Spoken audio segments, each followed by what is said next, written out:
Hello. Not quite sure if this is coming through all right or not. If you see, I'm looking over to the side, checking the stream every now and then, making sure that everything is running well. I have so many tabs open right now. Just want to make sure that I'm coming through loud and clear for everyone. Let me see here.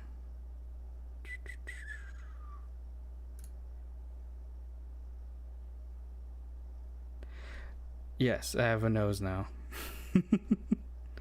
Just to give the lack of expression some expression. It also makes it so that when I'm speaking, you can actually tell when I'm speaking, or else I'd have to I'd have to do that every single time to really show the motion. Hello. Oh, I can hear myself. Turn that off now.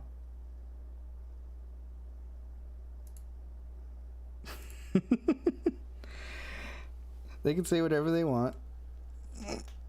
We'll be starting in, say, 2 minutes. Let me see here what's happening. I've been told that my mic is a bit too low. How about this? Is this a bit better? Too low? Too high? Okay. Perfect. Let me see here. I'm high. What a interesting thing to start off with. Oh no. They're making friends in the chat. Hold on. Let us see here. Hopefully this rig actually works well and we can get through this without any complications. And let's see if the scene change actually works. That was the wrong one. That was the wrong one. Where am I? Who knows where I am, truly?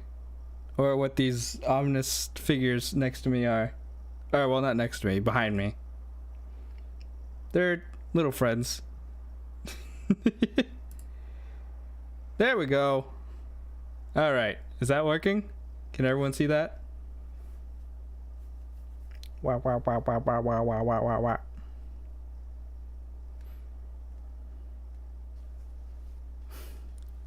Wow.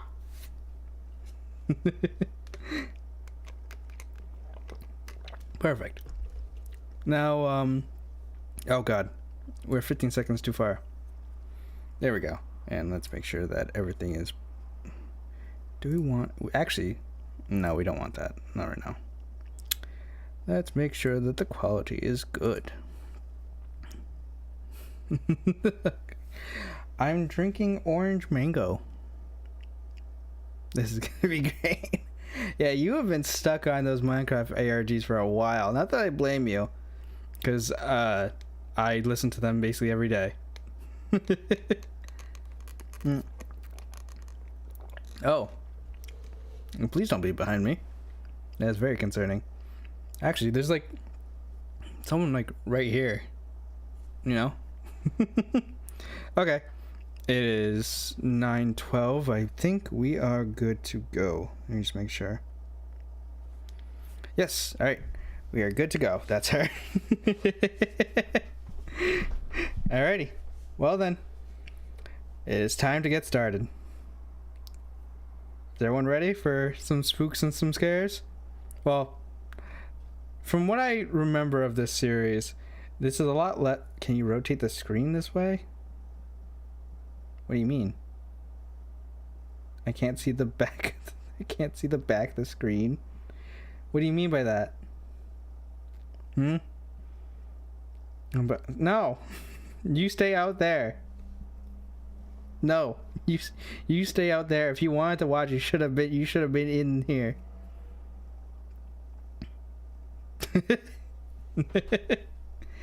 But from what I remember of this series, this is a lot more of a almost documentary-esque kind of beginning to it before we actually get more into the spooks and scares.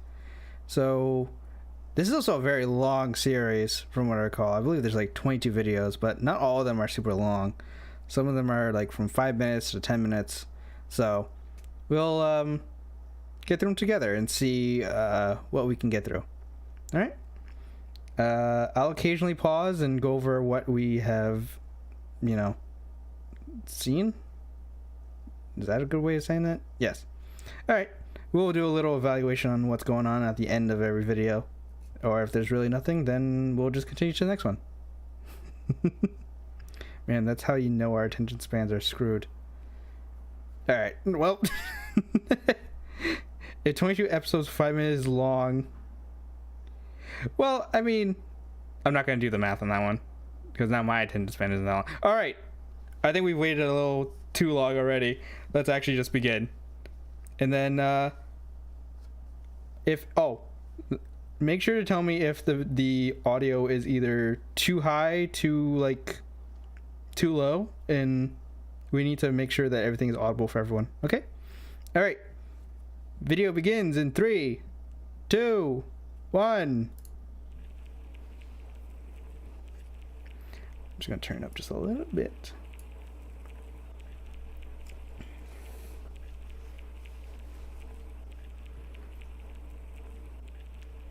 Okay, so this is classified material. Uh-oh.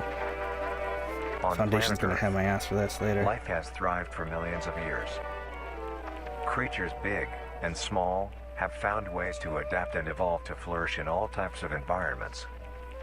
From barren wastes to lush forests, life can be found. Earth has homed these creatures since the dawn of life itself. Only until very recently, things have changed. New life forms have appeared all around the globe and completely changing the balance of nature and what we know about evolution itself.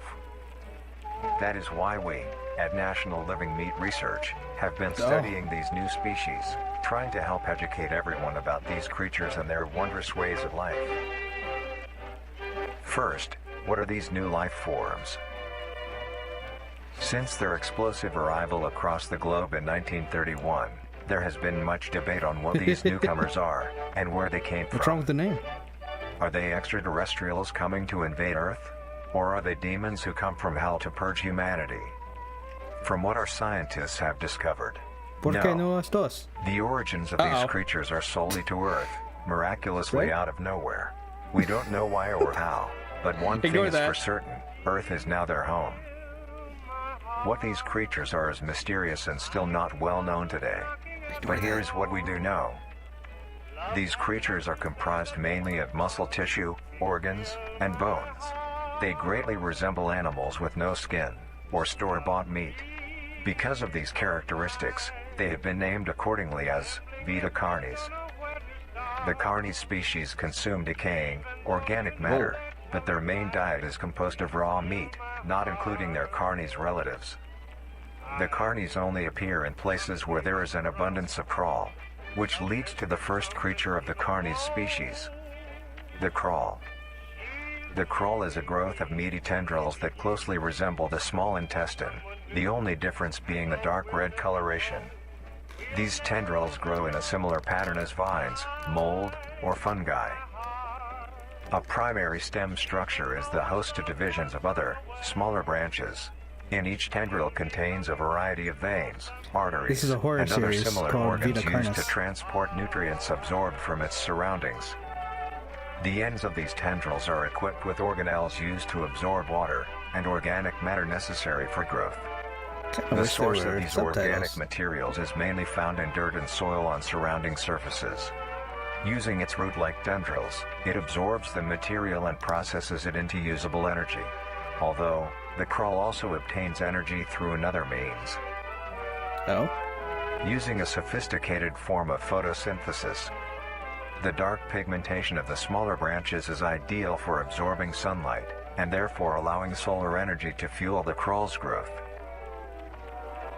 Because of its efficiency, it thrives in almost all types of environments, easily allowing it to spread across the world, and can be found pretty much anywhere. So there's like Its neat recent inclusion in photosynthesis. the ecosystem has caused Very many weird. major changes Whoa. in nature's balance. One may assume that the crawl's presence may outcompete any other competitors, but due to its unique life cycle, where old branches fall off and decay into nutrient-rich compost, all forms of life seemingly flourish instead. The crawl's abundance grants plenty of nourishment to all animals, from plants feeding on the decayed crawl, herbivores thriving on increased plant population, and carnivores feeding on both the abundant prey, and are able to eat the crawl as well. The presence of all these animals leave behind waste, which will be broken down and consumed by the crawl, and the cycle begins again. This form of symbiosis leads to an environment where all populations thrive. Humanity also uses the crawl to our advantage. Because of the supernatural rate of growth and its richness in nutrients, it has been sustainably cultivated into domestic farms. Hold on. The crawl is harvested. Hold on. There might have been something there. I want to slow that down real Because quick. of the No, wait. I want to slow that down real quick. Slow that down real fast. Okay, let's take that little frame by frame. Oh, was that it? Really? There's nothing? Ah, I thought there was something there. That's a shame. I thought there was really going to be something spooky and scary there. Alright, sorry for the interruption. Let's get back to it. and its richness in nutrients, it has been That sustainably was it. cultivated into domestic farms. The crawl is harvested Must have and been the processed wind. into fertilizer, which greatly increases crop yield and quality. The crawl may also be used as a food source for humans. Is it just me, or does that human figure look very weird? Also, I'm sorry, who is out here eating this kind of stuff? Not even Alligata do we eat this kind of stuff. Well, at least I don't. Too long of the yet, right? His arms are very, very long. I don't like it. He looks weird. Humans don't look like that. I've had limited interaction with humans, but I don't believe they do. Bro began Slenderman transformation. If you don't like Slenderman, you're probably not gonna like what's gonna come very soon. Word of warning to you. Anyway. Oh, I was raised in a manor too. Anyway. Alright, let's finish this first video. And reliably so. But due to its unkindly appearance and taste, it has yet to reach cuisine standards. I wonder The if we could crawl fry it also up. plays a very important role in the next creatures that we have been studying. Sometimes, in a crawl-populated environment, a node of meat may develop on one of the branches. This node will fall off and grow into a functioning organism, and go to live on as an independent animal. Oh. This leads us to the upcoming species that we will be discussing. The first of these creatures are the trimmings. Hold up. Okay. Something was definitely there. We all saw that. Something was definitely there. Hold up. Wait a minute.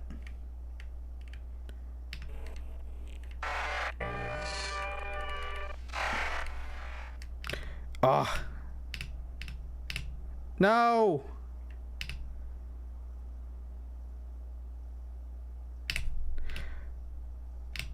Okay. So I definitely need to I need to put this video in some video editing software to actually figure out what that is. And I'm not going to do that on stream. Oh. And please, if you like this stuff, even after the stream, please check out the creator. Darian Quilloy. Please. I also remember one distinct thing about the ending of these videos is that he would always end it with, where is it? Oh, he let the usually there was a like God bless you or something like that at the end of it. Something like that. Something about God.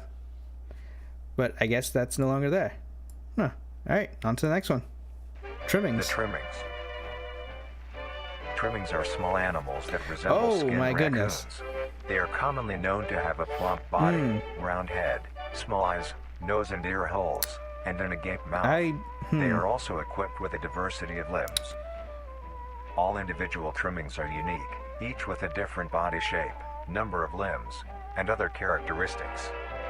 Oh, I kind of like that third one, though. One thing they all share in common is that they are made mostly of meat tissue, and are a maximum of 20 centimeters in length, no larger than a basketball. Its life starts with its separation from the crawl. It will wonder to find anything that is edible and able to consume.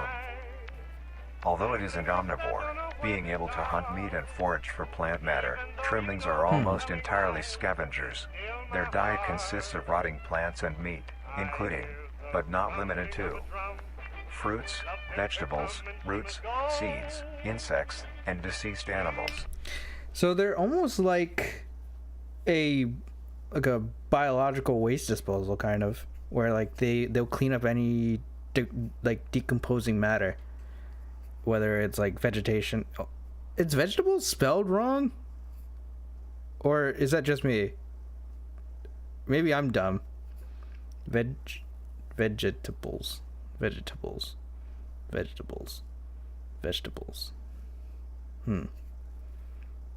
Okay, it wasn't just me. All right. I was very worried for a second there. I was like, is that spelled wrong, or am I going crazy?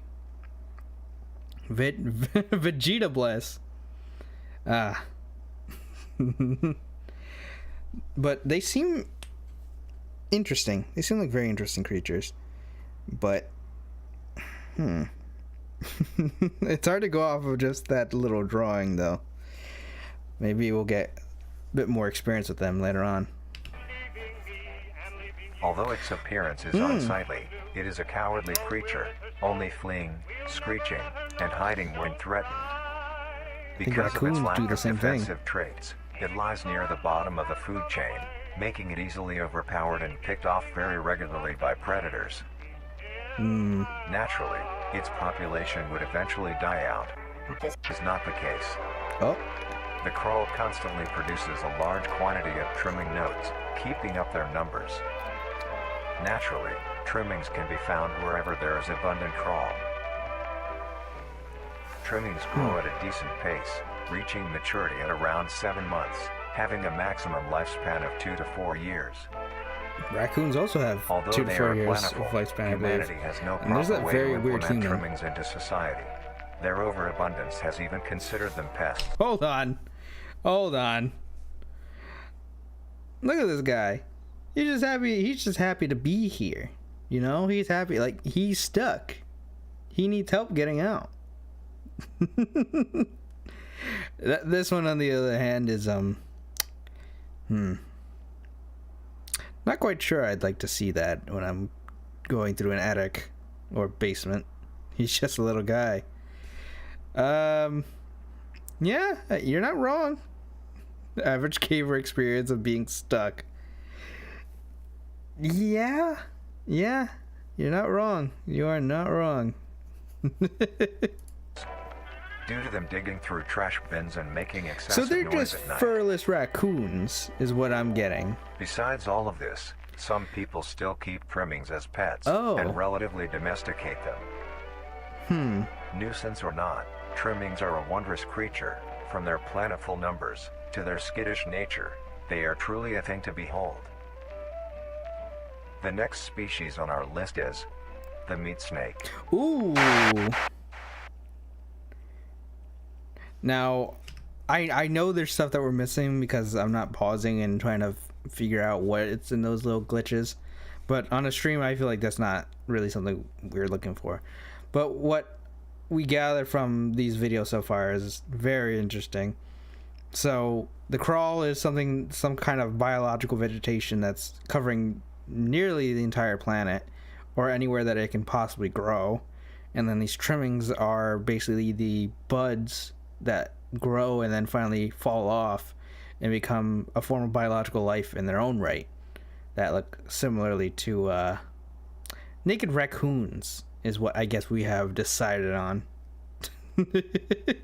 Not quite sure how I feel about that comparison. I feel like it's more of like an insult to raccoons, but oh, because I hate moss. Okay, that makes sense. Huh. The crawl is kind of similarly to a feels kind of similar to a fungus actually, but more of the biological kind, I mean. Though 10 times as gross and morbid, I suppose. But I guess we'll see on how much this changes and evolves as the videos continue. We're already done with 2. We got 20 more to go. And also, whoa, my eyes just got really itchy. Not as bad as cordyceps, but yeah. Well, cordyceps, trying to think. Cordyceps primarily works on ants and slugs, if I recall. But who knows? Maybe with time it will actually jump species, just like in that series. Or the, I shouldn't mention that. Alright, let's continue to the next video. I think this is the meat snake. Which, maybe we shouldn't say a lot on Twitch. Not quite sure Twitch will understand the specific meaning of meat snake. It's referring to... Why are you being weird in chat? And I like meat and snakes. Snake meat. Meat snake. You know? Normal things. Normal people. I'm not. I'm just teasing you. Alright. Hold on. I want to see if there's any captions.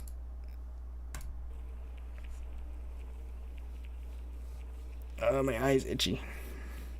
There we go. The meat snake. The meat snake is a worm-like creature, made of a variety of types of meat, coated in a transparent, skin-like membrane. Its size varies during its lifespan, depending on how much it consumes. When it first separates from the crawl. I'm sorry. Is that a rat skull? The nose and the teeth. That's definitely like a rat skull. And it's the size of a quarter, I guess. I don't know what currency that is. It is only a few centimeters in length. Eventually, what do you mean not so cute? It will reach an average length of 5 meters. Although, under extreme conditions, like natural disasters, war, or plague, it can greatly surpass this length. Oh. The meat snake's diet consists entirely of dead animals or parts. A meat snake is incapable of consuming a healthy, living organism. The meat snake allocates its food by using a tongue-like organ covered in sensors to touch and feel its environment. The sensors catch particles of decaying meat, notifying the meat snake that there is food nearby. This process shares many similarities to regular snakes, hence the meat snake's name. Once it locates the corpse, the meat snake will open its jaw and swallow the entire body whole. Once the entire body is consumed, the meat snake's stomach will release a variety of chemicals. Some will break down soft tissue like skin and the connection points between muscles. Others chemicals will then ferment and preserve the tissue to keep it from breaking down for as long as possible. After that, the remaining flesh and bones will move along the meat snake's tract and slowly be implemented into its own structure, extending the meat snake. Unsatisfactory parts like skulls, pelvises, hair, and fingernails will be excreted. Oh. Speaking of skulls, the meat snake will take the skull from the consumed organism. You should definitely be eating while you're watching this. Each meat snake has its own skull, each corresponding to what that one has consumed. Oh. During its lifespan, it will swap or replace these skulls if needed. A meat snake's lifespan depends entirely on how much a meat snake consumes. The longest one has lived for was 28 years. Whoa. The meat Far different from the trimmings of like 2 to 4 years. And what like how big they say they got, like maybe like a meter at most or something like that. Jeez, 28 years and what did they say? How many meters? Like, hold on.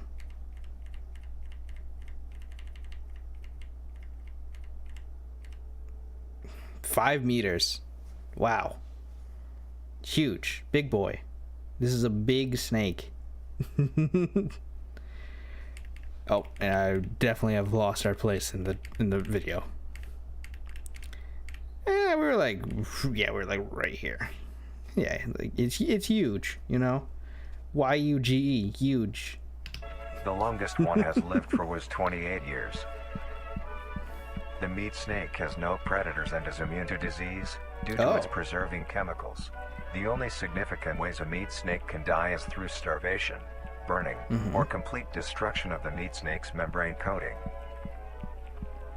Interestingly, the meat snake is the only member of the... Huh. Well, that is certainly a very... gonna implement some of this stuff into your D&D campaign. Makes sense. I'm sure I'll have to deal with that eventually. But... wow. That is... It looks almost reminiscent of like... if like a worm... like... mixed with a horse in a way. Yeah, like the rings around it definitely give an earthworm type of feel, but the head like definitely concerns me. It's very, very weird. Also, I don't think that I don't think the subtitles are very accurate. Member of the Carnis. Carnis family that is able to reproduce. When a meat snake It does. I don't know. There's something about it that like it looks like a horse, like almost like just in water. I don't know. I don't know. There's something weird about what I'm thinking. I don't know. There's just something very weird about it that seems familiar. Have you seen a horse? I don't know. Maybe horses are different in Aligata. All right. Is this not a normal horse? Maybe I'm just looking right at a normal horse right now.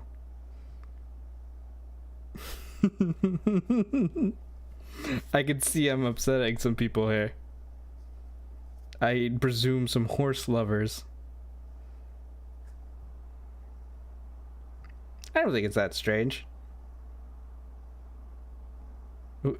Are we being gaslit right now? Let me guess, you're the type of person who would say a cow says oinks. No. I would never say that. Maybe I would gaslight someone. But not right now. I don't know. Some part of my brain is telling me horse.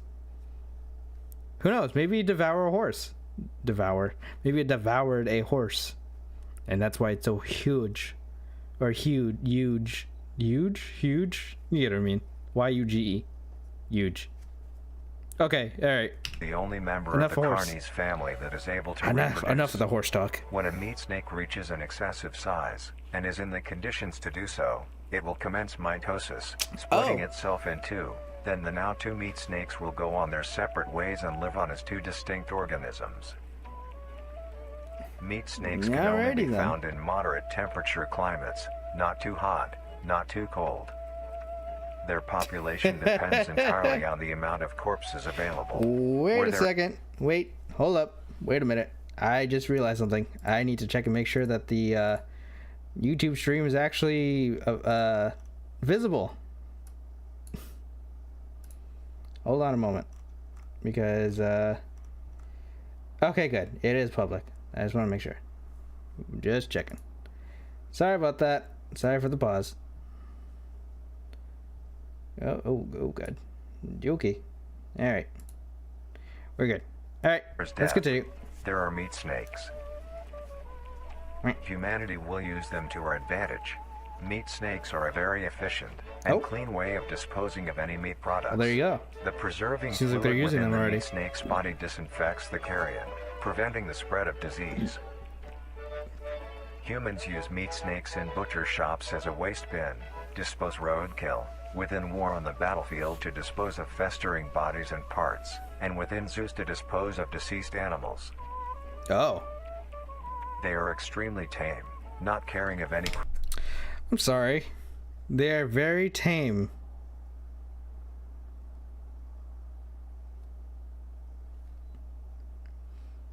We're looking at the same thing, right? It looks like it's lunging at the guy right now. Very tame. Remember that. Very, very, very tame. Normal things. Normal snake. I see nothing wrong with it. This is normal. Normal meat snake behavior. It's trying to give the man a hug. But it's realizing that it doesn't have any arms. It's wailing because it doesn't have any arms. It's sad. It just wants to play. Oh yeah, it definitely does. Does it have eyes? I don't know if it actually... did they tell us if it has eyes? Oh no, it just goes based off like scent. So, creature is around them, only acting defensively when it is within consuming a meal. This means they are very easy to tame. Overall, meat snakes are a marvelous creature with a very interesting way of sustaining itself. It is an amazing experience to encounter one, as long as you don't mind the smell. Oh, they stinky. Our next creature is the mimic. A big one? What?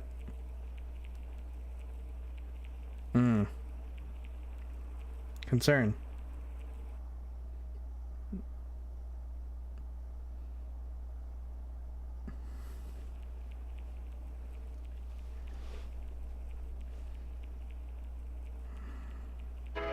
The mimic. Huh.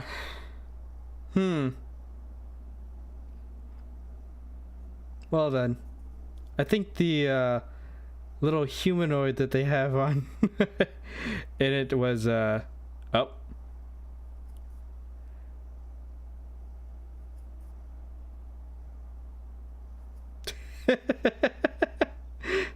Well, the videos are online if you want to analyze them a bit more.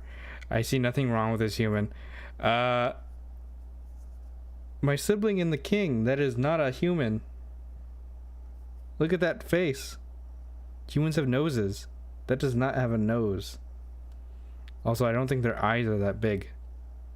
And their arms are too long. Alright, maybe I'm speaking to some people that don't exactly have much interaction with humans. Because this chat does not seem to know what a human is. Yeah. Maybe I'm nah, I'm just gonna... He's friend shaped. They need more cake in their system?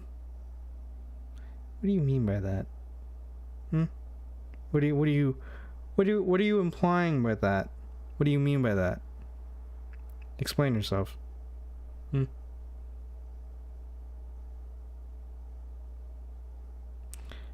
Ah, I see, yes. He's very skinny because he hasn't eaten enough cake. Yes. I understand fully. Trying my patience. The mimic is a bipedal creature with uncanny similarities to humanoid anatomy. They greatly resemble humans without skin, with added exaggerated features. These features include extended finger length, longer limbs, bulging, empty eyes, and their most prominent feature, a wide, teeth-filled smile. Ugh. Although it resembles a happy face, this is due to coincidence, and is only how their facial structure is shaped. The maw of the mimic contains much more teeth than humans, and their teeth is comprised almost entirely of incisors, with some canine and premolars in the back. This tooth composition is ideal for biting down onto meat and swallowing chunks whole. A mature mimic's diet is comprised entirely of human flesh.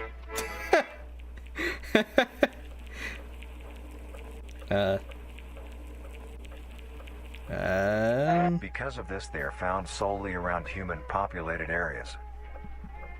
The mimic's life cycle is made of 3 stages.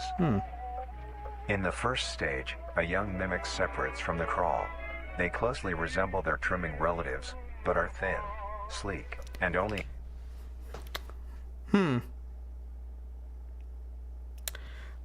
What the hell? What in the world is this?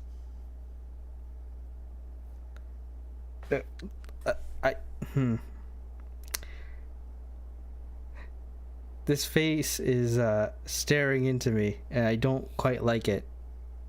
Like, I feel like I'm not the only one who... Oh, I hit something. Whoopsie. I definitely hit something. Where were we? We were right here. Oh, right here. Sleek. And only that's a normal human child. Again, you have not seen a child, apparently, nor a human. Small animals, moving on to larger and larger as they grow. Once large enough, it will begin metamorphosis into the next stage of life. Once fully transformed, it will resemble the description mentioned in the beginning. Its hunting style changes and becomes much more complicated. It now stalks and feeds only on humans. It will locate human-populated area and begin its search for an easy target. To blend in, it may use objects to conceal itself. These include clothing, mannequins, and furniture. Once a target has been found, the mimic will observe its prey and learn its routine and when it is most vulnerable. This is typically when the human is asleep at night. Once the prey is within position, the mimic will advance silently until it is close enough. The mimic will then execute and immediately begin consumption.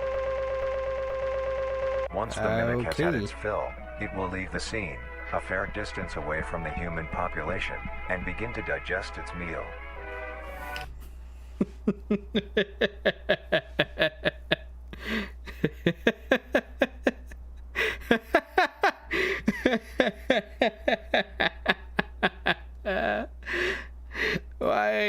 Why is he stanced up like that?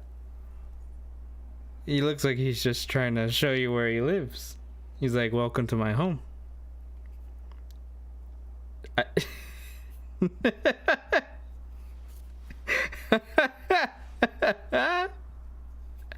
There's something about his face. There's something about his face. That's... I've been expecting you. Welcome to my humble abode. Would you like to come in? Make yourself comfortable.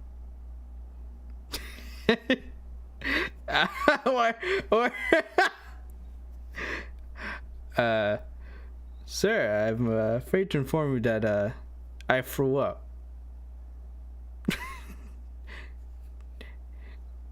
Hey there, fellow human. Do you like jazz? Oh man, there's something about that face of his. I both don't like it, but also it's so funny to me. Although, in the case that a human is awake, a mimic will use a variety of sounds to either lure or startle prey into cornering themselves. Once a human is in place, it will swiftly attack and kill the helpless target. Oh.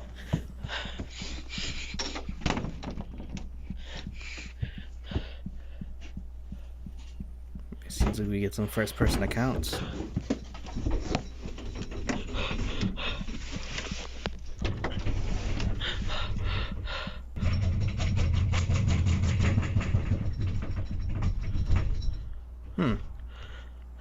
Ma'am, you may want to turn the flashlight off.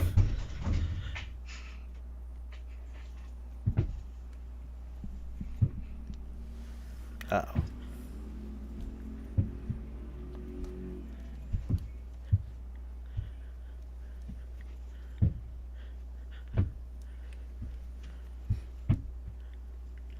Something tells me this does not end well for her. Just a hunch.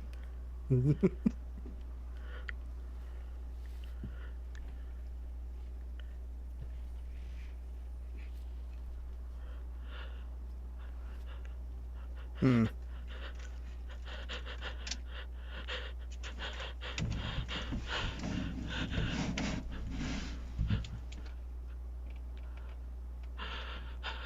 Oh.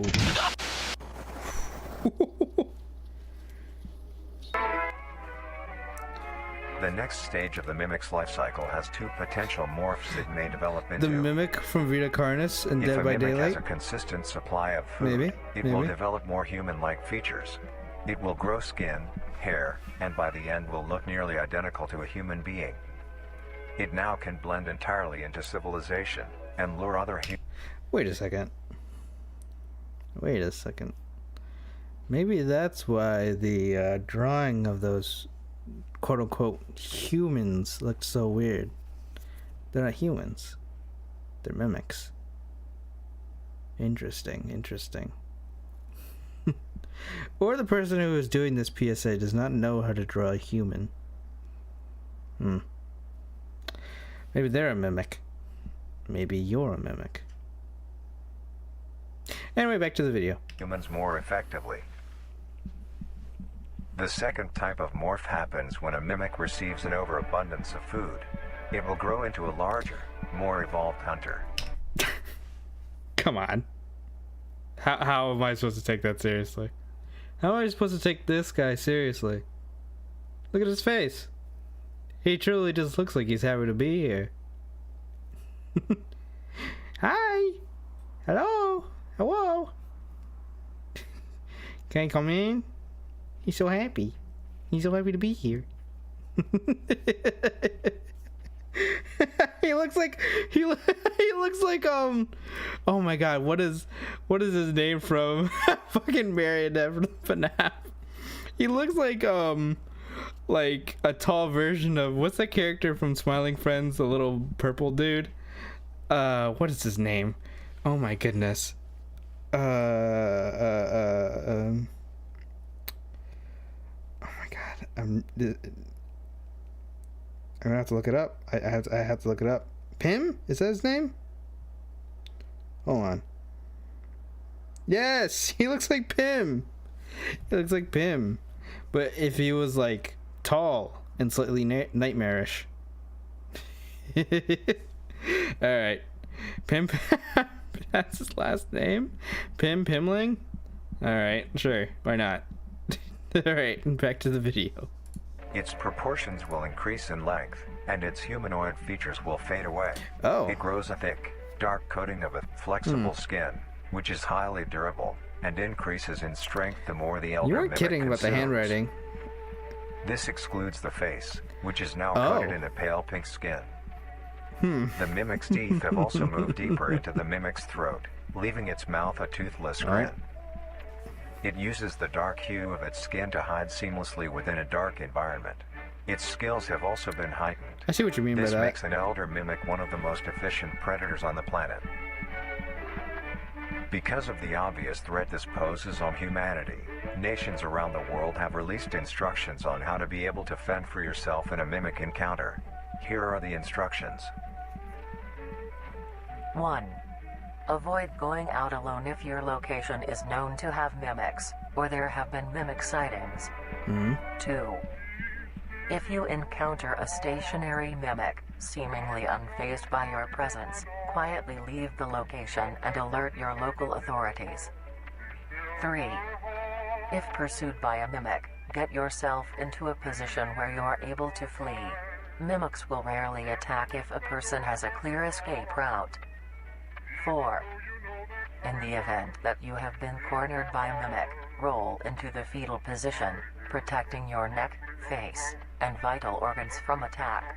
Make as much noise as you can to alert any other people. 5. If you have a weapon, do not use it. A mimic is fairly resilient, and any strikes or shots on a mimic is not effective enough to bring it down in time. Instead, use it as a barrier between you and the mimic to block any attacks. 6.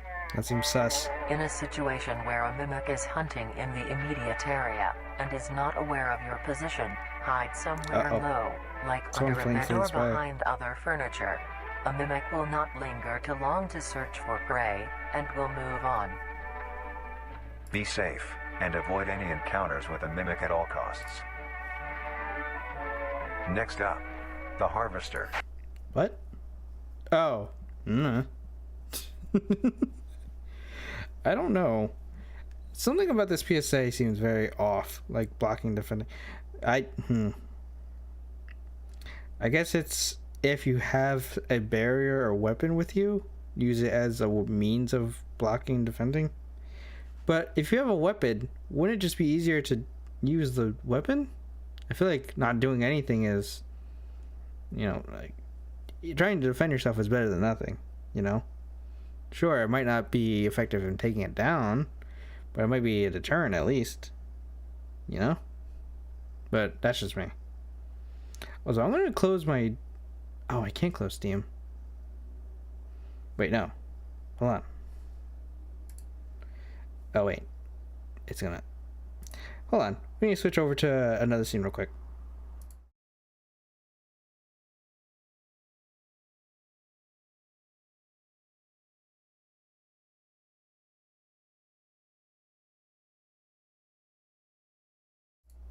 Okay, there we go. I just made it so that Steam won't do any pop-ups anymore. Or, I think I did. I just hope and pray. Checking on the stream, make sure. Guys, did you know that stream is starting? So, I just had to check on something real quick. Why are you... Don't make fun of me. You're making fun of me. Oh. He's snacking. Oh, he's definitely snacking, alright. He's a messy eater, damn.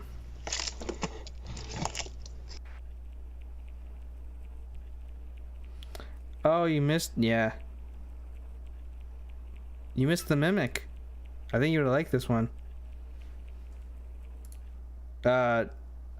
You should definitely go check this one out. I'm not gonna go all the way back for it, I'm sorry. Just because for the sake of everyone else's viewing experience. But I do highly recommend going and watching this one because I think it is the creepiest one as of yet. I'm not sure if there's going to be another one that's creepier, but next one is Harvester. Now watch these later. You should. They're really good. I love how in this PSA, it's a general PSA, it has warnings of gore, violence, death, viewer discretion, everything like that. And it all has this nice little filter on it. Except for flashing lights, which is very clearly just slapped on there afterwards. And the fonts are different. Come on, bro. I shouldn't say anything. This franchise, not franchise. This video series has like millions of views. I shouldn't be making fun of it, but I do think it is very silly and kind of funny. So I'm going to do it anyway. The Harvester. Oh, yes, it does look like there's something behind it. The Harvester is a large, bulbous mass with a large amount of tendrils spreading from the base. I don't quite like how that looks. The bulb measures around 3 meters in height and 2 meters in diameter. The tendrils, on the other hand, can extend up to 150 meters in diameter horizontally. The Harvester is a specialized form of crawl that grows in a unique and deadly way. A harvester is created when a node that will grow into a harvester, instead of separating, continues to grow. Eventually, it will grow tendrils of its own. It uses the energy provided by its mother branch and expands its reach further. Its tendrils, hidden just below the surface of the ground. The harvester is equipped with 2 types of specialized tendrils. Oh. The first type is bulky and flat. They lie the closest to the surface. These branches are lined on each length of the tendril with spines, extending in the shape of a bear trap. On each side of the branch, those particular spines have a vein that feed into them, that pump 2 types of venom. On one side, the spines can inject a neurotoxin. which will attack the nervous system of whomever it is injected into, causing sudden paralysis. The other side can inject an anticoagulant, which when injected, prevents blood cells from clotting. Whenever a large animal moves across the area armed with these tendrils, the branches will clamp onto the animal and thrash violently. Once the prey has been injected with both venoms, the tendrils will rest and the prey will immediately collapse. The animal will be unable to move due to the paralysis, and the wounds caused by the thrashing spines will not stop bleeding. All the prey can do is lie patiently, until succumbing to blood loss. Once the prey has bled out, the second type of tendrils come in. They lie below the spine equipped once. These branches are thick, but very sturdy. They share similar anatomy to the small branches of the crawl, equipped with organelle that absorbs nutrients. These tendrils sense the blood, and move their way to the surface and begin to absorb the vital fluid. Once the blood has been consumed, the tendrils will wrap around the body and begin to shuffle downwards. This movement loosens the soil and slowly pull the body underground. Once secure, the tendrils will continue to feed until there is nothing but scraps. The nourishment absorbed by the tendrils will be sucked back into the main bulb of the harvester. This bulb houses all the vital organs and the venom glands that pump into the spines. The nutrients are then converted into usable energy. The remains underground decompose, providing a rich soil, causing very prominent plant growth, which then attracts more animals. A strange behavior the harvester displays is its choice of diet. The spines will only activate on larger animals, allowing smaller ones to pass by unaffected. The spines will also not activate on some species of bird. There are a couple theories as to why this happens. One, it could be that attacking smaller animals would cost too much energy for what they get in return, making it not worth the time. Another could be that smaller animals may attract larger animals or predators, allowing a safe place where prey may thrive and lure more predators. It truly is astonishing. Although it is a spectacular creature, it is also very dangerous. The harvest... What do you mean? Used in the agricultural sector? Oh, and sort of like, yes. The nutrients, the extra nutrients, like, cause of the soil to be fertile to attract prey animals, which will then attract larger predatory animals, or just larger animals in general. So it's both beneficial to the environment, but also has a weird way of maintaining the balance of life and death in this like ecosystem, where it's enriching the soil and causing more fertile land. And yeah, it could be used at farms, but it's at farms I feel like it wouldn't work well, because it needs larger prey animal to survive. So it's more like you would have to feed it a large animal every now and then, maybe as a means of okay, cows. I guess if you feed it a cow every now and then.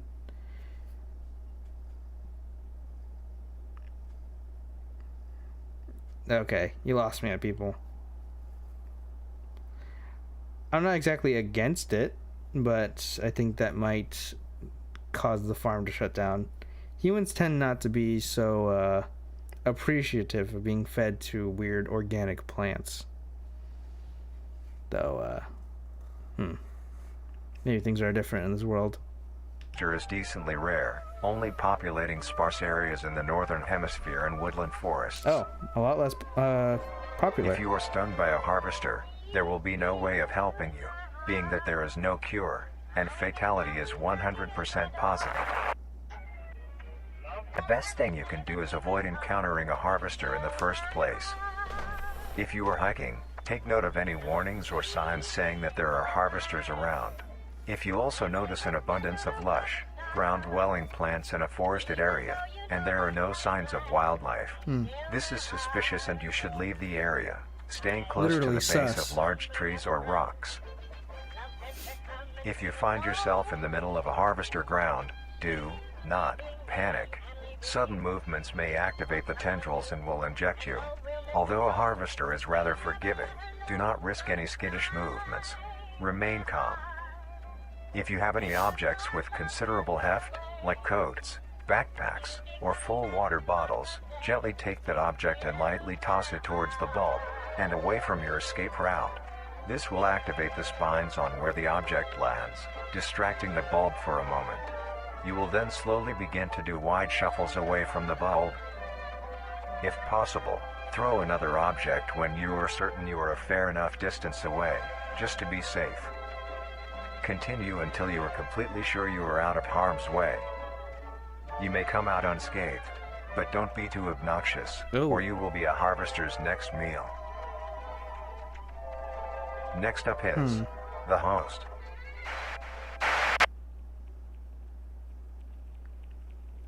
Alrighty then. So, not exactly the scariest thing, but I guess the most worrying part of it is that there isn't any known antivenom or antitoxin against this thing. Though, which I feel like that's a bit of an oversight. Is it that they just haven't been able to come up with one? Or is it more so they haven't really tried? Or they don't want to? Suspicious. Very suspicious. I do like how... Oh, there's a bot in the channel. Why not both? There's a bot in the chat. I don't know how to delete that. So just ignore that. Big Pharma do be a bitch. Yes, this is true. I wish I knew how to delete comments. But whatever. It's fine. It is what it is. What was the next one? Host of influence. Oh god. Click on their names and ban it. Oh. The host of influence. The host of influence, more commonly referred to as the host, has its name derived from a host who invites guests to an event. Not to be confused with a host, a harborer of parasites or disease. The host is a semi-humanoid looking organism. It has the structure of a head, torso, and arms. Other than this, it shares no other characteristics. The lower half of the host is comprised of a mass of fibrous tissue and tendrils that burrow into the ground to hold the host in place. Instead of skin, the host is covered in muscular tissue fibers, tendons, and veins. In some parts of the body are covered in a meaty plate, used to cover any large exposed areas, but allowing movement. The host's head has a smooth surface where the face should be, attached to a crooked neck, which houses a slit in the front used for feeding. On the host's back is a mound of pores. Protruding from these pores are hollow, hair-like structures, extending outwards. These hairs are barrels that release spores produced within host's body by being fired into the air. Oh. These spores are hazardous, so keep clear of them at all. Whoa. This thing looks gnarly. It reminds me of something. I just can't quite place it. I'm sure I've seen some kind of horror monster that looks exactly like this. Or like this odd silhouette. Yes! Oh my god, it does look like Ghost Freak. Whoa. Not specifically like when Ben turns into Ghost Freak, but when Ghost Freak became like his own person, I guess. You know what I mean? Where like Ghost Freak actually became fully sentient. Sentient.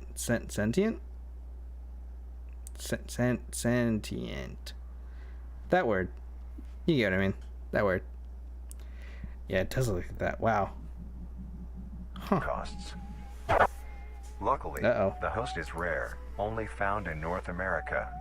Oh, great.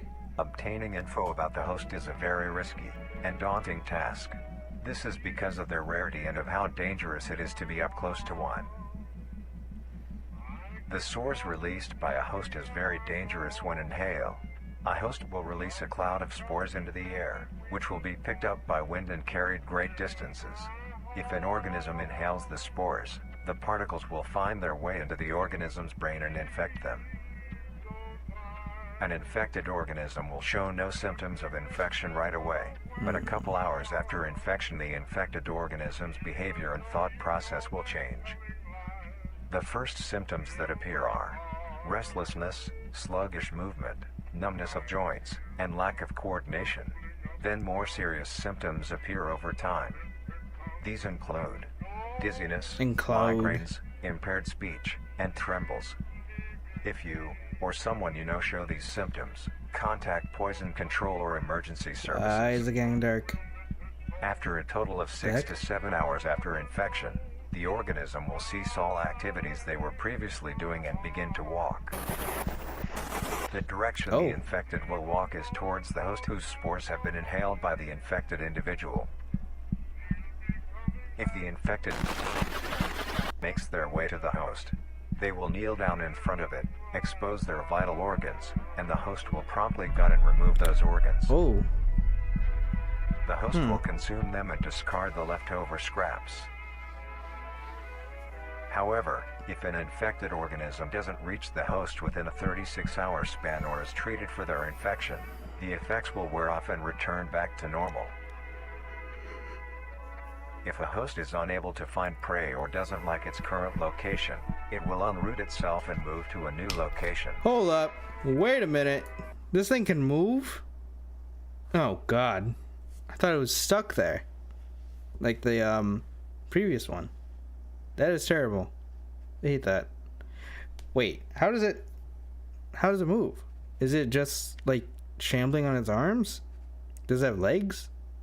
The way it's appeared or way it's shown, it just seems like it looks like it's rooted to the ground. So I'm presuming it's like moving on its like arms or something like that. Very weird. Their scarce numbers and the hazard of being around one makes getting info about the host very daunting. I wish you can get a clear picture of them. All you need to currently know is that the host is extremely dangerous and should be avoided at all costs. You know, Lissandra, League of Legends. What the heck is that?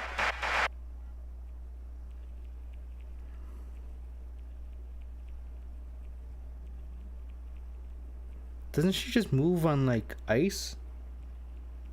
She like there's like no friction, she just slides. Oh, I just realized the mouse is on the screen. But with roots. Ugh, don't like that. The monoliths. The monolith is a very new creature, only showing up in June of 1972, in the area of... There are only 7 monoliths, all of them located in a circular position. My favorite location. The location of Beep. We all know that location, right? Beautiful sights.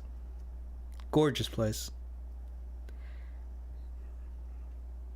Very lush foliage. Very nice people in Beep. You know? 1.5 kilometers in diameter. This ring of monoliths surrounds... The monolith is a Titanic-sized being, measuring roughly 120 meters in height. Oh my god.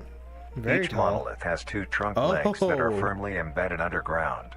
The legs connect to a torso. The creature itself is made of hundreds of thousands of meaty strands, tightly woven together to form the structure. These strands end at the neck, fusing into a solid mass of hardened flesh in the shape of an upside-down triangle, with a hole in its center. On each side of the monolith where arms would be, there are dozens of long, rope-like appendages. These reach just barely to the ground. At the creature's feet, the strands go deep into the earth and extend horizontally a decent distance away. What the monoliths do is simply stand and do nothing. Meaty strands. The only activity documented that the monoliths have done was in. During this period, they were extremely aggressive. When the group of were making their way to the city, the monolith that they had passes roared a deep bellow and swung its appendages at the team, completely wiping them out. When military vehicles were dispatched, once they got close enough top the monolith, it roared another call, this time releasing an EMP blast, completely knocking the vehicles out in the vicinity.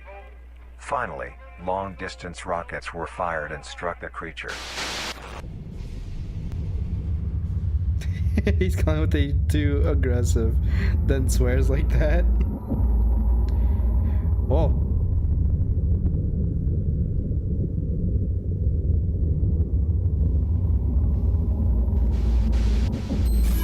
Although damaged, it regenerated at great speed and resumed its stance unscathed. Eventually, the area has been fenced off and is now restricted to all. Ever since, the monolith stands silently, now only a grand spectacle of awe and mystery, only adding more questions to these meat beings. Finally, the last creature on this list is marvelous and majestic world that exists today. It's as extraordinary to have such strange and mysterious beings appear all around us. Thank you for joining us on this journey of exploration and discovery of the lives of these living meat creatures. I still hate that. So let's do a quick little recap, because I think this is also kind of going to be where we're going to have to leave it for tonight. Just because I suddenly have this very horrible headache. So in this world, there is something called the crawl, which seems to be this sort of living meat, how do I say this? Plant, I guess, some facsimile of a plant that multiple sort of organisms seem to come off of this thing. First, the what are they called? The little naked raccoon looking things. Trimmings? I think they're, yes, the trimmings. So the trimmings are, oh my gosh, they are these weird little chaotic looking things. Do not like them, I'll say that honestly. But they don't seem to be harmful. Then there's the meat snakes, which slow, big, but also not dangerous in most cases. Apparently people use them as waste disposals, which is weird. They look like the squonk. Yes, they do kind of look like the squonk, now that I think about it. Don't like that either. Then we have we just have the mimics after that, which definitely seems to be the only real creature that has been... No, actually I'm wrong. I was gonna say it was the only creature that seemed to focus solely on humans until we came across the other one. Not the harvester. The what was it called?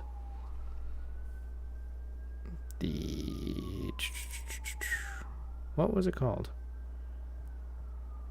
Host of Influence. That one. Oh my gosh. Yeah. So the mimic and the host of influence seem to be the only two creatures that solely prey on humans.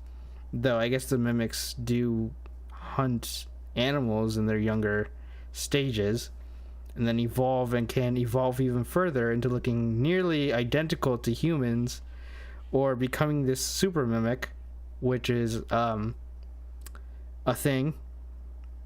Don't know how I feel about that. Hold on. The next video is just the full documentary. Wait, you're telling me I could have just watched... Wait. You're telling me I could have just watched this instead of letting it switch between different videos? What the hell? Why is this in the playlist? Why isn't it at the start of the playlist? What the hell? Well, okay. Egg on my face, I guess. Let me see. What else is there?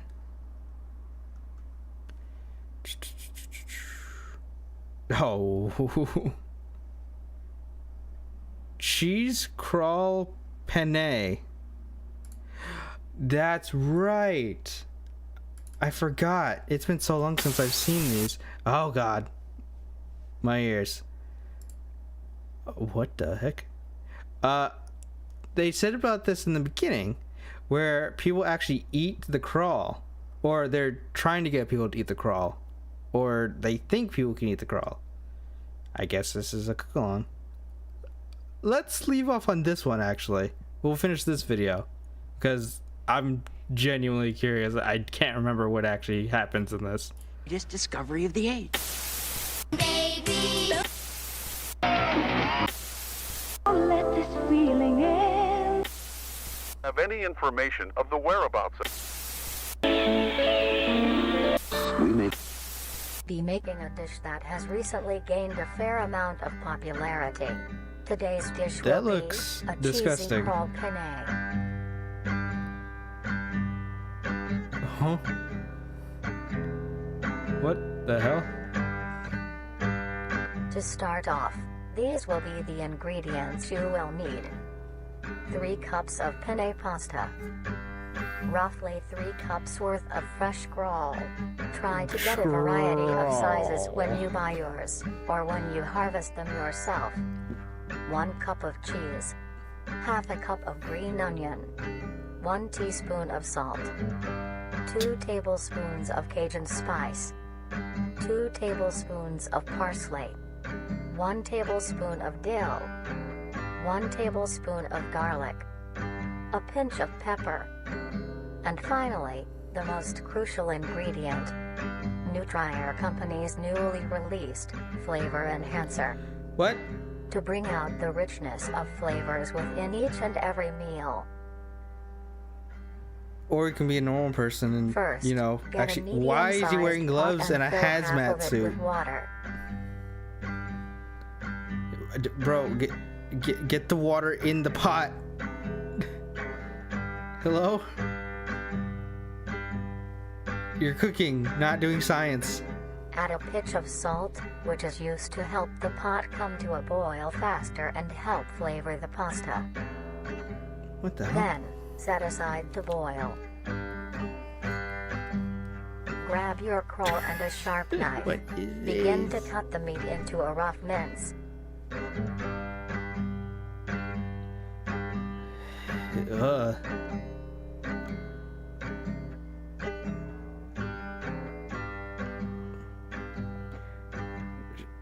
Sharpen your knife. It is clearly not sharp enough. Ugh.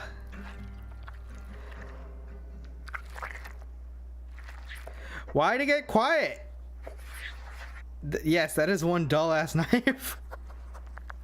Crawl is soft on the Blech. outside, but the interior has a surprising sturdiness.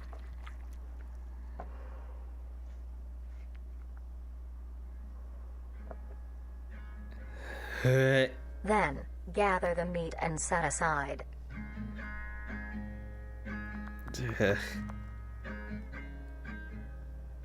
That is just... Ugh. Do not like that. Do not like that. Mince the green onion into rough segments.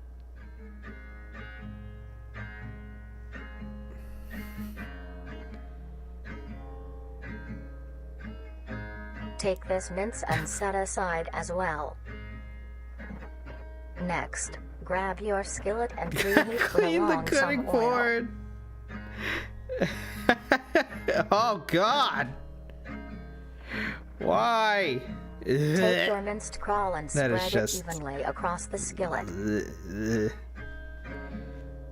There's that huge chunk in there, Stir man. occasionally until crisp and brown.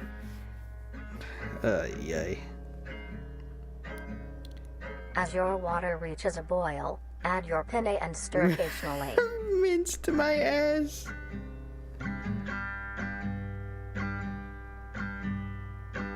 That water wasn't even boiled. Cook until soft. Huh?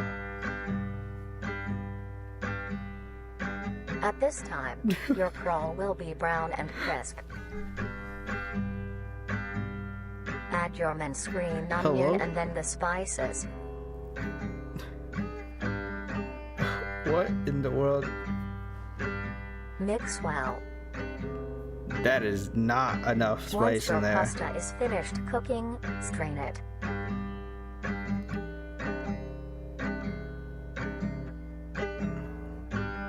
don't think you need the whole colander for that. It wasn't that much pasta. What a terrible day to have into your dish. He's wearing a gas mask too. Then add the crawl topping.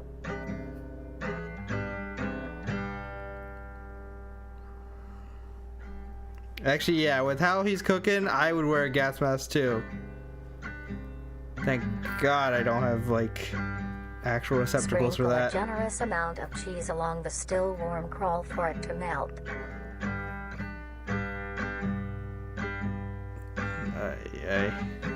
At this point, finish preparing the dish with your flavor enhancer, but allow your dish to cool to a temperature below 60 Why did the degrees music Celsius, get weird? or else the enhancer will not work. I'm sorry. Hold up. Wait a minute. Go back. Hold on. What did she say? Hold on. Captions. Cool to a temperature. At this point, finish preparing the dish with your flavor enhancer, but allow your dish to cool to a temperature below 60 degrees Celsius, or else the enhancer will not work. I'm sorry. You need me to wait till my food cools to season it? Yeah, Not sure about that one. Not sure about that one at all.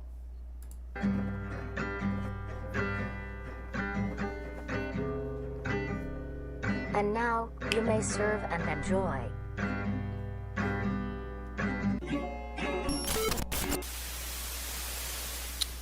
Yeah, sorry. The only thing being served at is right into the garbage.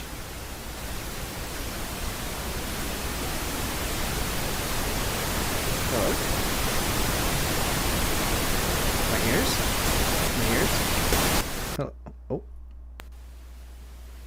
Alrighty.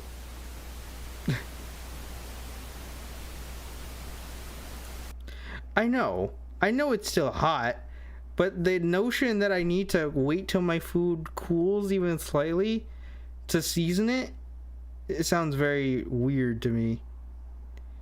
Also, usually you should be seasoning your food throughout the process. Not like, I mean, I guess it depends on the dish. Still, you eat?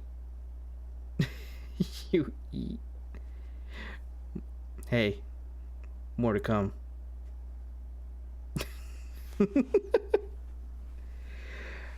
What is the next one? Trimming care guide. Oh God. Okay, alright. I know I said this would be the last one, but the next one will be the last one. Probably. Maybe. Unless I'm a liar. Which I could be.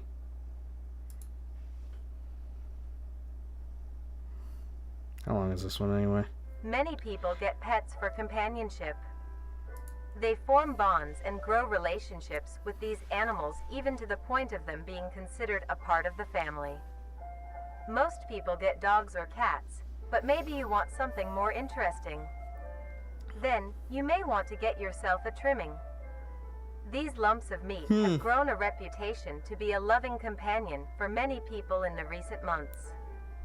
Although, most people may not know the proper ways to care for them. Oh my God. Today, we will be showing you how you can care for your pet. You know trimming. what it looks like? You know what it looks like? It looks like if a turtle was all meat. There was no skin, no scales, no nothing. Even the shell was just meat. You know? That's exactly what that looks like. Also, if it had multiple legs. Because that is, I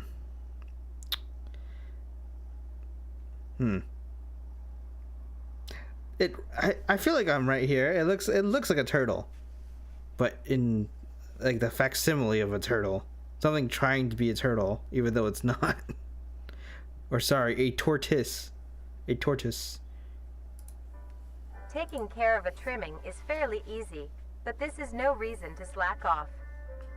They are living things and do require maintenance. The first thing to keep in mind when keeping a trimming is the temperature of your home.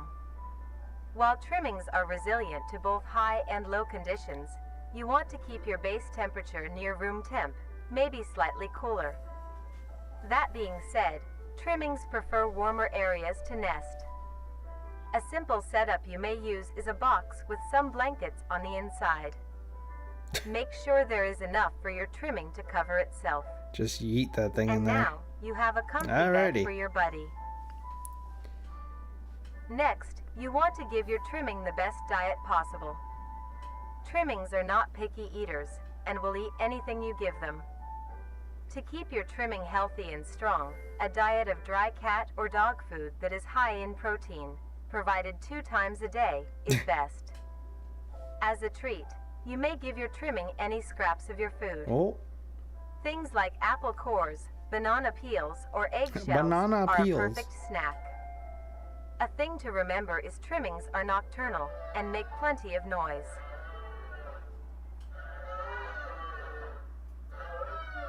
excuse me. What? To prevent you from having sleepless nights, try to give your trimmings first meal in the late morning or afternoon. This helps them be active during these times instead. Another thing to consider if you want a pet trimming is where they will be living. Your home should have enough space for your trimming to roam around, as well as access to the outdoors, like a backyard. If not, be sure to take your trimmings on regular walks. This gives your trimming the exercise they need, as well as allowing them to meet other trimmings. Trimmings are a social creature and need to interact with others of their kind, like how they do in the wild. When it comes to entertainment, trimmings are not the most active and aren't the best at fetch or tug of war. But here are other ways to keep your trimming entertained. Some toys that trimmings like are little items they can push, around, pull, or carry. Trimmings also enjoy things that you enjoy as well, like watching the television or listening to the radio. They love seeing and listening to all the funny things coming from the devices. That's just static. After a long Okay. day, your trimming might be dirty and need a wash. To clean them, start your bath with a gentle warm water, mixed with a bit of hand or body wash. Gently scrub the trimming's feet, armpits, belly, and neck fold. Remember to be careful around their face, and avoid getting soap in their eyes, nose, and mouth. Gently pat dry with a towel when done. Now your buddy is all clean.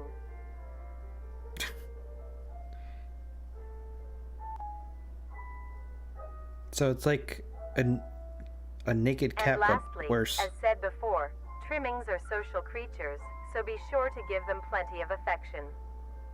They love receiving pats, scratches, and pets. They also love to sit with you and cuddle. Since they communicate with each other in the wild, Hold up, it is wait a minute. best to replicate. I'm just thinking, because this thing is all fleshy, right? That must mean it's like moist, like 24/7. Yeah, I don't think I want to pet that thing. Let alone cuddle with it. Sorry. It's just yeah, not for me. Maybe some people find that endearing, or they can tolerate it. But yeah, if I'm trying to get a pet, that is not something I want in my pet. Thank you very much. This behavior with them as well. Simply talking to them is plenty enough. You can talk about your day, if anything interesting happened at work, if you are working on any new recipes, or talk about the weather. Trimmings are very good listeners and love to be involved.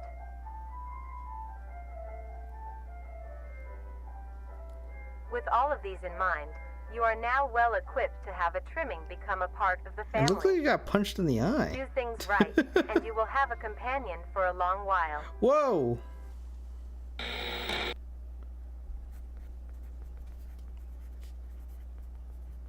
Oh, it sounds like someone's writing something down. Oh. Hold on. Hold on. Wait. So wait. Here it says it has a lifespan of 8 to 12 years, but hold on.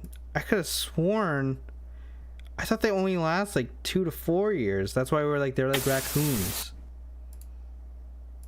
Hold on. I gotta go back and check that real quick. And then we're probably gonna end this soon.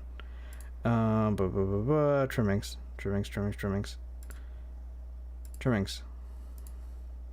Equipped with a diversity of limbs. Raccoons. They are commonly known to have a plump, unique, and are anything that to hunt meat and forage for plant matter. Yeah, Trimmings it's are domestic almost versus entirely wild. Scavengers. Their diet Probably wild and domestic lifespans are different. consists of Makes rotting sense. plants and meat, including, but not limited to, indices a coward, making it eat natural on set. Yeah, man. Bins Where is all of it? Still keep trimmings as pets, and relatively to creature. From this, excess has no proper way to implement, Yeah, right there. although they are having a maximum lifespan of 2 to 4 years. 2 to 4 years. Huh. I guess you're right. Maybe I'm thinking of... Yeah, I guess you are right. In the wild, there's much more predators that could, they're easy pickings for other predators since they don't really have any defenses besides screaming, I guess was their defense. Huh. Wild. I wonder if you overfeed it, does it become like similar to the mimic? Does it become like a mega trimming? Nope. I was gonna try and come up with some name for it, but let's stick with that, I guess. Oh, because the elder mimics, so an elder trimming? Something like that? Yeah. Huh. Well, all in all, I gotta say, coming back to this, I know there's so much more now, but it's still as fascinating as the first time I watched it, and I know there's a lot more here that I haven't seen yet. So, I'm gonna try and either continue this either tomorrow or sometime in the next week, because I want to actually catch up with this entire series. It's quite possibly one of the most like fascinating analog horror-esque horror medias that I've been into lately. Or not lately, I say lately, but in the past few years. When did this come out, actually? Hold on. So we can check that right now. When did the first one come out? Came out 4 years ago. Oh my goodness. Time truly does fly. That is... Jeez. Huh. Nope. Back to the starting soon screen. But, yeah. Wow. All in all, I think it's a very interesting series, and you guys don't have to wait for me to continue watching it, but by all means, I mean, give Darian all the love and support that they clearly deserve from this series. I do like, from what I've seen, that they are willing to go above and beyond with their sort of production, where they'll actually use physical props, they'll actually do drawings, they'll do writing in like a sort of like lab notes, even though the writing kind of looks like it's done by a child. Like the puppet, the puppet for the trimming. That's crazy. And it looks like they did mostly practical effects for the mimic attack, though at the end when it's like actually like going in, it switches to like a CGI SFX kind of vibe. But yeah, I see why I was so interested when it first came out. Seeing how much it's evolved now is quite a trip. Well, I think this is a good start and end to our first horror watch, and I am very much looking forward to the next things that we choose to watch. Wow, this headache is making it very hard to speak. I want to start doing these horror watches a bit more consistently. There's so much out there that's being made, like similar to the Minecraft ARGs, the stuff like Gemini Home Entertainment, Local 58. There is a bunch of even the as saturated as the FNAF community is in a bunch of both comedic and different interpretations of the medium and fandom. There are some very interesting videos that fans have created that sort of put a new spin on the lore. So, and then there's a bunch of other ones that I definitely saw before. But anyway, sorry, I'm taking up too much time, and I just hope that you all enjoyed, and I'm grateful for you all sticking it through, and I look forward to watching this again. Actually, with the Backrooms movie coming out soon, maybe we should check out the Backroom videos done by Kane Pixels, along with his video of The Longest View. I think that's a good one to go through as well. But I'll maybe ask around and see what everyone's thinking. Okay? Well, that is the end of our first horror watch, and I hope you all had a great time. My name is Archon, and I hope to see you all in the next one, alright? Good night.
Oh.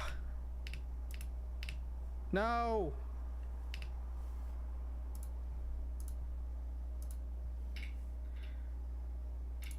Alright. I need to put this video in some video editing software to actually figure.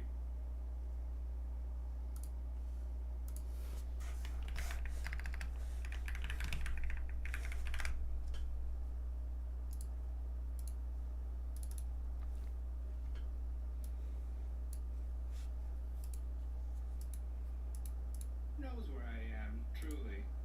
Or what these ominous figures next to me are. Well, not next to me, behind me. They're little friends. There we go. Alright, is that working? Can everyone see that?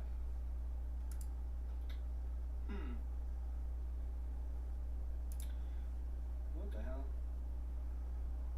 What in the world is this? EUGE, huge. Their overabundance has even considered them pests. Hold on.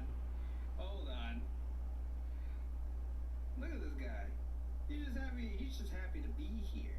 You know? He's happy. Like, he's stuck. He needs help getting out. This one, on the other hand, is, not quite sure I'd like to see that when I'm going. EUGE, huge. Just checking. I'm just gonna.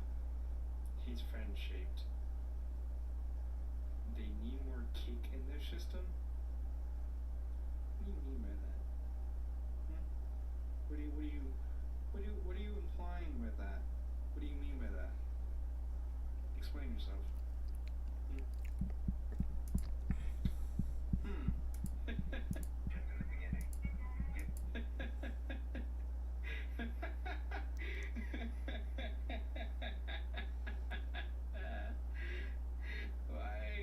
Why is he stanced up like that? He looks like he's just trying to show you where he lives. He's like, welcome to my home.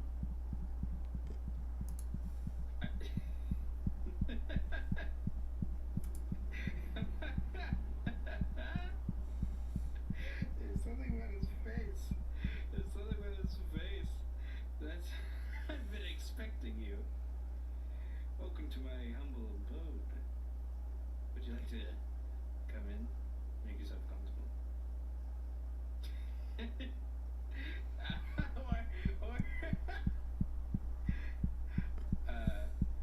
Sir, I'm afraid to inform you that I flew up.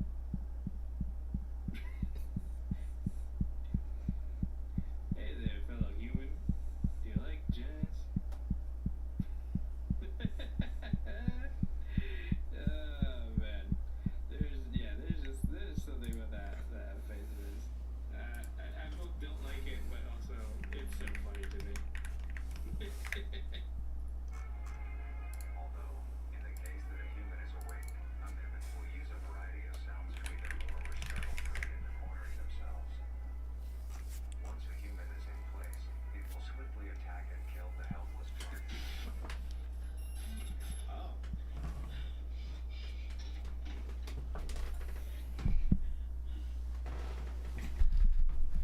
Seems when we get some first person accounts.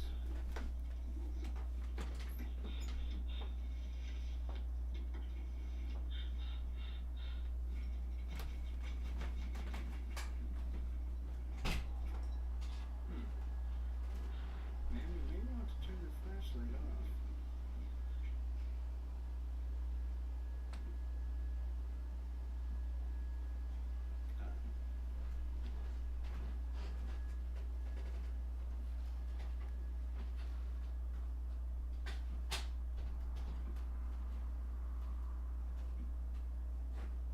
Something tells me this was not meant on fire. Just a hunch.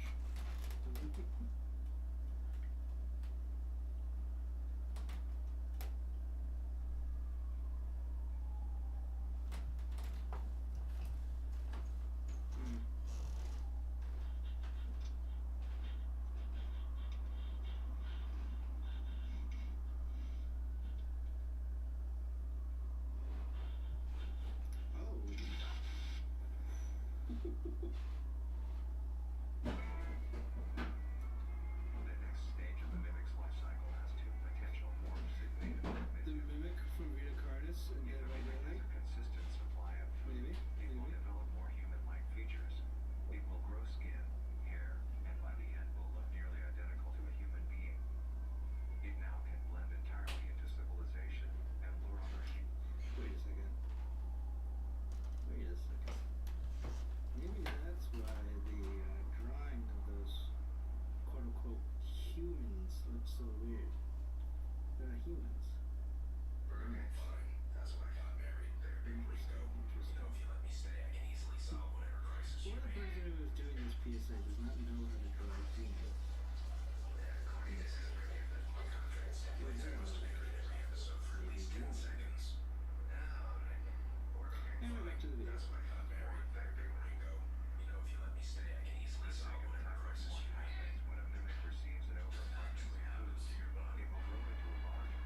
his face.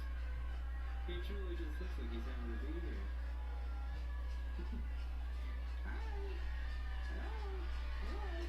Looks like I'll be returning my... Sorry to disturb you.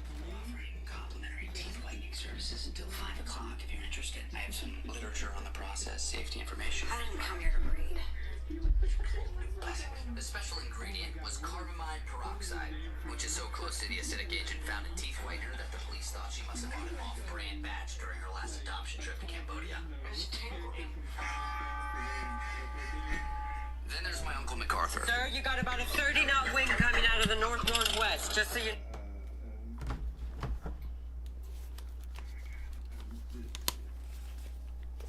have to look it up. I have to look it up. Pim? Is that his name? Hold on. I hope. Ah! Yes! He looks... Yeah? Sorry. How's your headache? It was a reflex. It's okay. It's like, I took some, ibuprofen. Oh, nice. And then I also ibuprofen. You know? That was a good stream. Yeah? I'm 5 away from my goal. Yeah. Which is 20 followers, right? I think so, yeah. Well, time to unfollow. Fuck! Shit, man. God Sometimes I damn. forget that I have like 36 followers. I have 15. 37. Because fuck you. And nobody... Yeah, it's funny because you have 15 and your chat is way more active than mine. Because it's you! It's just you! What do you mean? I don't know what you're talking about. Ah, yes, my stream is so active, consisting of 4 people, 1 being you, and oh yes, 80% of the comments also you. Shut up. Hey, you wanna play Rivals? No, not particularly. Why? We could play the zombie mode. No. Why not? No, because I have to be with idiots. No, you don't. Yeah. In the zombie mode? Yeah. Who? So I'm looking at my Twitch shit right now, right? I'm so annoyed because I have all of the... I almost have all of the shit needed for Path to Affiliate. Like, I have 37 followers. Yeah. I've streamed more than 4 days this month alone. I streamed 9 days. Ooh. I have 13.5 hours this month.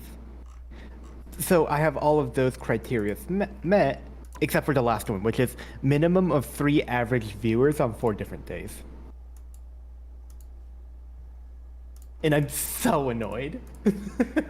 Tell me next time you stream and I'll be there. I stream on Mondays and Thursdays. Sorry, I can't make that. No, I'll try to make it. I mean, I don't work It's like- Mondays, so... It's like Monday. So I want to try to do like Thursdays as my stream day, like stream with friends days. No. Or Mondays. I'm not really picky. I think Mondays No. are my streams with. Yeah, I don't know. No. But I think tomorrow I might do Dead by Daylight. No? Yeah. You gonna do it? Yeah, probably.